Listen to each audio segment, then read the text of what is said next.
উন্নয়নের ভিড়ে হারিয়ে যাচ্ছে সবুজ, অথচ বাসযোগ্য শহরের জন্যই প্রয়োজন আরও বেশি গাছ। সেই ভাবনা থেকেই ময়মনসিংহে শুরু হয়েছে গ্রিন ময়মনসিংহ ক্যাম্পেইন। প্রতিটি ওয়ার্ডে 100 করে বৃক্ষরোপণ এবং বিতরণের মধ্য দিয়ে এই ক্যাম্পেইন চলছে, যে ক্যাম্পেইনের উদ্যোগ নিয়েছেন ময়মনসিংহ মহানগর বিএনপির যুগ্ম আহ্বায়ক অ্যাডভোকেট এম এ হান্নান খান। তিনি প্রতিদিনই বিভিন্ন এলাকায় ঘুরছেন, ওয়ার্ডে ওয়ার্ডে ঘুরছেন এবং রোপণ করছেন বিভিন্ন প্রজাতির গাছ। এবং সাধারণ মানুষ যারা রয়েছেন, এলাকার মানুষ যারা রয়েছেন, তাদেরকে একদিকে যেমন গাছ বিতরণ করা হচ্ছে, তাদের মাধ্যমে গাছ রোপণ করানো হচ্ছে এবং তাদেরকে গাছ লাগানোর জন্য উদ্বুদ্ধ করা হচ্ছে। এবং এই ক্যাম্পেইনে কিন্তু সম্পৃক্ত হচ্ছেন এলাকার মানুষজনও, তাদের অংশগ্রহণও চোখে পড়ার মতো। আমাদের ময়মনসিংহ শহরে গাছ তেমন বেশি নেই। এখন উনি যে উদ্যোগটা নিচ্ছে, আশা করি এরকম উদ্যোগ যদি সকলেই নিতে পারে তাহলে আমাদের ময়মনসিংহ শহর একটি সবুজ অরণ্য শহর হবে, প্রকৃতিতে ভরপুর থাকবে, আমরা স্থিরভাবে শ্বাস প্রশ্বাস নিতে পারবো। পরিবেশ এবং জলবায়ুর প্রয়োজনে গাছ আমাদের অত্যন্ত প্রয়োজনীয়।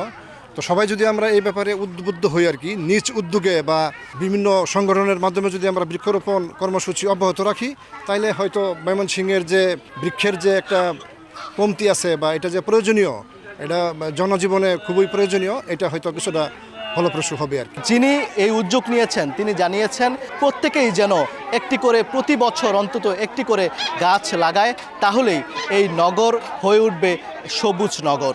এটা গ্রিন ময়মনসিংহ ক্যাম্পেইন আমরা সদস্যদেরকে নিয়ে এই কাজটা শুরু করেছি বেশ কিছুদিন হয়। আমরা ময়মনসিংহ নগরীতে 33টি ওয়ার্ডে 33শত গাছ রোপণ এবং বিতরণ করার কর্মসূচি নিয়েছি এবং আমরা নগরবাসীকে আমরা আহ্বান জানাচ্ছি এবং এর পাশাপাশি তাদের নিজেদের উদ্যোগে প্রত্যেকের জন্য একটি করে গাছ লাগায় এবং প্রতি বছর যেন একটি করে গাছ লাগায়। এটা যদি করা যায় এই উদ্বুদ্ধটা, এবং আমরাই শুধু এটার উপকার ভোগ করব না, সুবিধা ভোগ করব না, পরবর্তী প্রজন্ম ময়মনসিংহ নগরী একটা সবুজ বেষ্টনীর মধ্যে দিয়ে বড় হবে এবং ময়মনসিংহের পরিবেশ সব কিছু একটা সুন্দর হবে এবং সেই জিনিসটা আমরা প্রচারণা চালাচ্ছি। আমরা নিজেরা ফ্রিতে দিচ্ছি চারা এবং নিজেরা লাগাচ্ছি এবং অন্যদেরকে লাগানোর জন্য আমরা উদ্বুদ্ধ করছি। এটা চলমান একটা প্রক্রিয়া, এটা চলবে। তারেক রহমানের বার্তা 31 দফার মধ্যে এটিও একটি আছে এবং গাছ লাগানো এবং সবুজ দেশ তৈরি করা, সেই কর্মসূচির একটি কিন্তু একটি।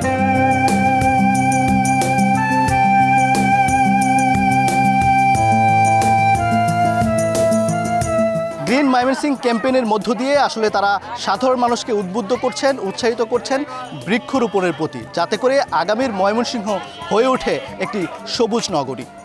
ওবায়দুল হক, সময় সংবাদ, ময়মনসিংহ।